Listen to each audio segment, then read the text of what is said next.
We're in today with the AMD Firepro W5000. This is a 2012 video card with 768 shaders. It's got 2 GB of VRAM, GDDR5, 825 MHz on the core clock, 800 MHz on the memory clock, 256 bits bus width, DirectX 11, and we're gonna pair it up with this Xeon W3690 with 6 cores and 12 threads. This is a fantastic video card, and I think the best thing we can do, jump in a couple of games and see how it holds. Let's go. Let's start with Dota and see how it's running on 1080p with medium details. It's not the lowest, it's not the maximum details, it's just medium details in order to see how this video card is performing. It's got 2 GB of VRAM, but in some cases I'm 100% is gonna fail.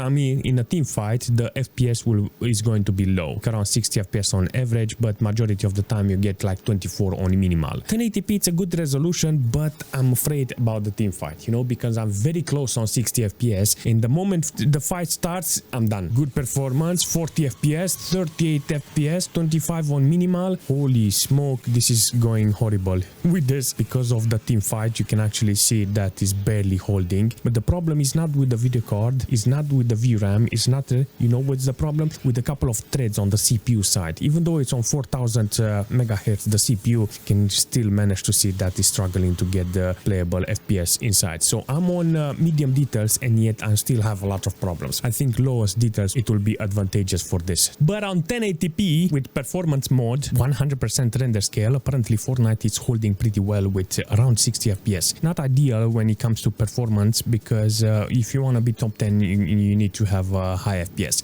In this case high details is not okay. Look at this, if I set it in a boost, 40 FPS. So based on sitting on this, let's go in the render scale and see how much I can put. Maybe let's start with 75% render scale and see if I can bring it up to 60 FPS. 60-70, that's actually good. So ideal will be like this in order to get the best performance. 100 FPS on average, 60 minimal, that's not okay. I don't really like the number. Come on, go.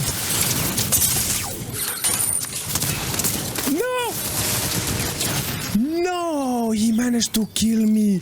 Holy smoke. In GTA 5, I don't want you to underestimate how this video card is working. It's a fantastic performance, and if you can actually see that the VRAM is not even filled up, seriously. I put 1080p with normal details because I want the core as maximum as possible so I can see how much FPS I get. So 70 FPS, it's actually good, but that doesn't allow me to put more details inside GTA 5. In this occasion, I want to take a look and see how the CPU is doing, because this is very important based on the threads, because sometimes you're stuck on the FPS because of the threads of the CPU, or in this case apparently it's doing a fantastic job. I've seen a couple of them climbing up, but hopefully I get enough FPS over 60 so I can enjoy the game.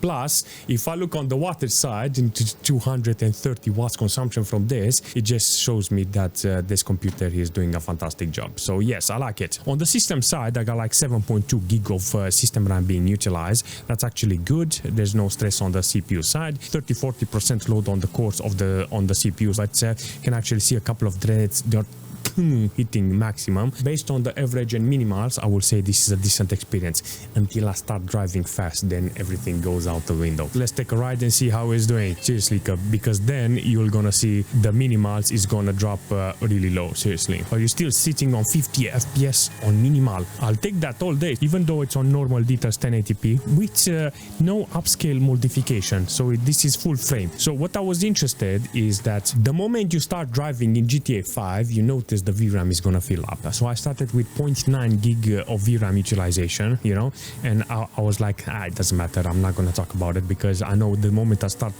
driving it's gonna be filled up, you know. So in this situation, if you're starting at the beginning with less than 1 gig, no worries, it's gonna be filled up. Hey, I wanna try Counter-Strike with this W5000. Do you think it's possible to play this game? It's capable of running the game, but on 720p with low details and performance on 50 Fidelity FX. That's the only catch here that you will have in order to get playable FPS in Counter-Strike. 720p low details and performance on Fidelity FX. You can actually see that on the CPU side, even the cores and the threads are being utilized. The CPU managed to reach in some cases 60% load, and considering the moment you see 60% load on a CPU, then that means the threads and the cores are being utilized. But overall performance from the video card is good. Maximum core load 1.7 gig of VRAM utilization. I don't know how much is gonna go maximum, but I'm 100% sure that you will never reach 2 gig of VRAM. But considering, like I said, the age of the video card and what game is this, I would say this is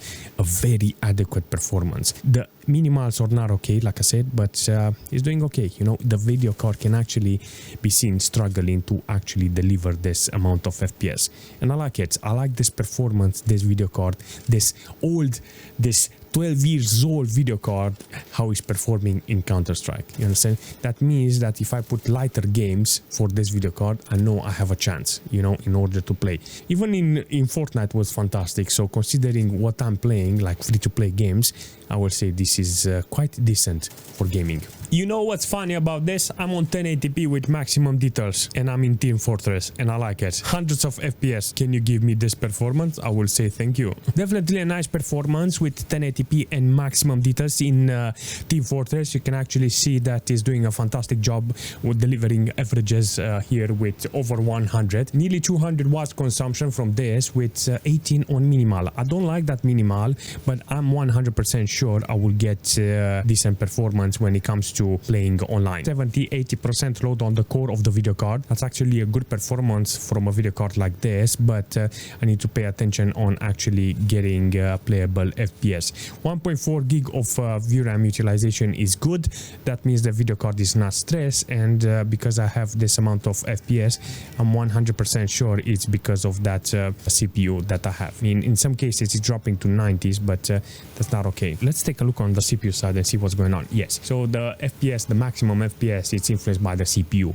I actually see that GPU doesn't have any problems, but the threads on the CPU, it's limiting the FPS on this occasion with 170 FPS, but that's a good number. It's not that it's bad. Medic! All right, let's jump into PUBG and see how it's running with 720p lowest details, 70% render scale. You get nearly 60 FPS. I'm actually surprised he's managing to do this. I was 100% convinced that this is not possible to do. PUBG with this video card, I thought, you know what, it's not okay. But in this case, you can actually see it dips below playable FPS, 9 FPS on minimal.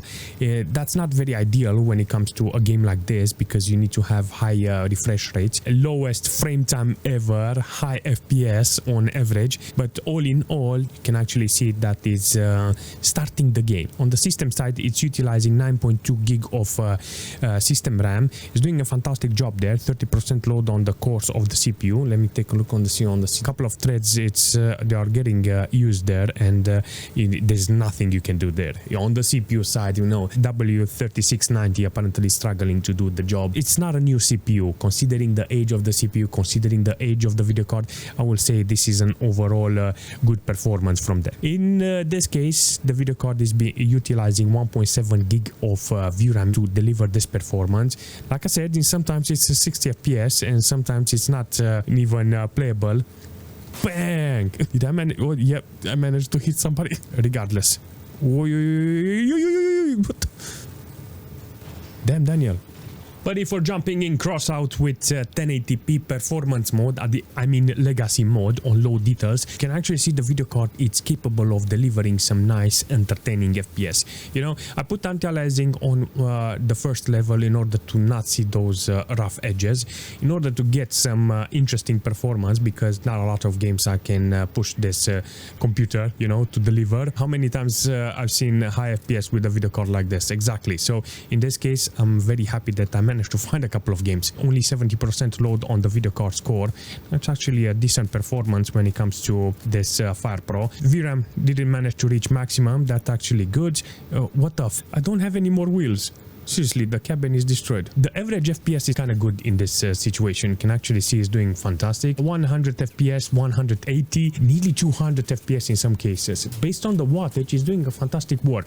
But if I'm jumping in World of Tanks with this system, you can actually see on 1080p with medium details. I'm very disappointed, seriously. I'm very disappointed on this performance because every single time now I was throwing games on this video card, I had no problems, you know. I had nice performance, everything was good, and I was like, okay, this is my boy, you know, come in World of Tanks, put medium details, you're gonna give me 70-80 FPS, but barely struggle to hold 60 FPS. Not funny. So in this case, if it's barely holding to that 60 FPS, I think I have to touch that render scale in order to get constant 60 FPS. If I put this on 80% render scale, do I get 60 FPS on average? Apparently it's possible. It's possible to actually get 60 FPS. Now, if it's going above 60 FPS, then the average FPS will be okay. So definitely in the right direction. I like it. I like this idea of slim video cards that doesn't require external power supply. They are very small. I wish it had the 4 gig like it's W5100, but hey, that's a DirectX 12 video card and this is a DirectX 11. Different performance, different technology. Doesn't matter, it's still a decent video card. The idea of having cheap video cards as an option in order to put them in old machines, OEM machines, to restore them and make them just a little playable, it's a fantastic idea. I will never deny that this is a good option to restore an old machine. Today it was about high FPS, not about high quality, because sometimes you need high FPS, not high quality, in order to entertain yourself, you know, to have high FPS and see that the computer is very fluent, very fast. And if you have sometimes games that runs really fast, it gives you that perspective that this computer is good, you understand? So that was the purpose of high FPS, to give me that illusion that this is a high-end machine, you know. But it is sometimes, in other people's eyes, it is a high-end machine, considering some people don't have the luxury on buying video cards like this. One video card like this Firepro, to somebody it will be a happy upgrade. Regardless, I like the video card. I like everything that this video card managed to offer today with 2 GB of VRAM. And if you have any suggestion for the video card or for the system, leave a comment and I will see you very soon.